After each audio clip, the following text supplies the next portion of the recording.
If you're just joining us, today we complete the 5-card Larry Bird subset from the 1993 action-packed Hall of Fame set. This is a nice card to close out the set, good summary of his career. And if you've watched our other videos, you know here at Cataloged Clutter, when a card mentions a specific moment in basketball history, I like to give you links in the description so that we can all go back and watch that moment together. And we got two great ones here on this Larry Bird card. That's what this video is all about. Honestly, you can fast forward, look at the back of the card, read those moments, go watch them, go relive them yourself. Very exciting moments in Larry Bird's career. But let's talk a little bit more about these cards. You know, now we have videos on every card from this subset, all 5 of them. It's an odd subset because this set is entirely dedicated to the 25th anniversary of the Basketball Hall of Fame. You see that right on the front of every card where that gold foil is. Basketball Hall of Fame, 25th anniversary. And would you believe it, Larry Bird was not in that Hall of Fame when this set was produced. In fact, these are the only 5 cards in the set where that happens. Every other single card in the set, obviously, is a member of the Basketball Hall of Fame. That's the name of the set. So, interesting there. It's been nice to revisit Bird's career with these cards. And this card does sum things up nicely. It's a really nice closing card, like I said. Let's take a look at the back here. So let's start right here. He's only the 5th player in NBA history to compile 20,000 points, 5,000 rebounds, and 5,000 assists. Obviously, that's from when this card was printed in 1993. At the time, the other 4, Oscar Robertson, Jerry West, John Havlicek, and Kareem Abdul-Jabbar.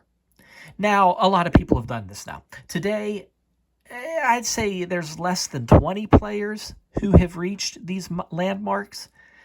And it's a really diverse group of players who hit that landmark of 20,000 points, 5,000 rebounds, 5,000 assists. You got players like Michael Jordan, Gary Payton, James Harden. So it's a small group, but an interesting group. Something to look up if you're interested. So, again, like I said at the beginning of the video, Catalog Clutter, we love when specific moments are mentioned on cards. And I'm going to give you a couple of links. So, we have a great one right here at the beginning of this information. He made one of the most defensive plays in league history during Game 5 of the 1987 Eastern Conference Finals versus Detroit. With 5 seconds left, Bird stole Isaiah Thomas's inbounds pass and dished off to Dennis Johnson for the game-winning basket in the Celtics' 108-107 victory. You got to watch that. You got to watch it. First link in the description there. I mean, the card sums it up. I don't need to say more. In 5 seconds. Yeah, it's a great one. It's a great one. So the action on this card doesn't end there. You know, they mention here that Bird had 59 triple-doubles.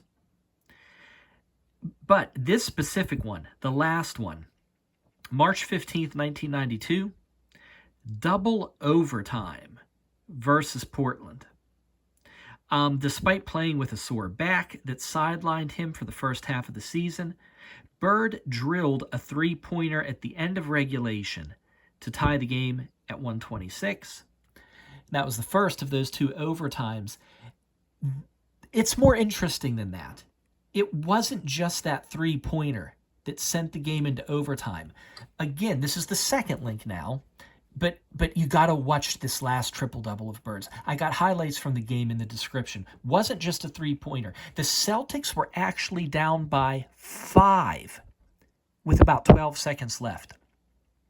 It wasn't just that 3. Down by 5 with about 12 seconds left. Bird hit a layup around the 10-second mark. Then you had that 3-pointer, all in that short amount of time. The action was just a lot more exciting, a lot more condensed than what this card portrays. So please, that's the second link. Yeah, relax. Explore those two links. Really nice. Even if you typically don't follow the links, I promise these ones are worth the time. Very exciting games. And it's these types of memories that are why I spend time with what others might call common cards. Okay, finishing off this card, since these 5 cards cover so much of Bird's career, it's nice to see them close with a mention of his being on the Dream Team, the 1992 Olympics. I mean, that was just a very powerful close to a legendary playing career. It really was. So, everybody, that's it. I hope you enjoyed this look at this Larry Bird subset. I mean, a quick review of what we looked at. And again, we have videos on all these cards. So the first card right here, this was a nice introductory card, bullet point information, kind of an overview of his career. Second card was dedicated entirely to his college career. Very nice to have, good theme. Just Indiana State. That's what this card was all about. Then, the third card in the subset, right here, this card featured his 3 consecutive MVPs, 3 in a row. That's a feat shared by only 2 other players. So you can explore our video on that card if you're interested. That was card number 19 in the set. But yeah, really solid theme there. 3 MVPs in a row. The fourth card was kind of all over the place in terms of a theme, but it fleshes out the earlier information. There were some good specifics in there. And here it is, card number 21, the one from today, the closing card. And, these cards are very affordable, especially if you purchase a whole set. They're very high quality in construction, especially from this 90s junk wax era. You can see how thick they are, embossed. Really neat cards just for the history, the Hall of Famers. Very affordable price, really. If you'd like to look at more of them, we now have videos for the first 10 cards in the set. That was a subset called One-on-One. Then we have the next 6 coach cards. Very important coaches, a lot of NCAA coaches in there. And now we've finished these 5 Larry Bird cards. So subscribe and collect with us at Catalog Clutter. If you want something a little bit different from videos looking at expensive cards, PSA 10s, box breaks, on this channel, all we're doing is building sets 1 card at a time. We're just trying to enjoy and study each of those cards, no matter how common others might think they are. Thanks for watching. Bye-bye.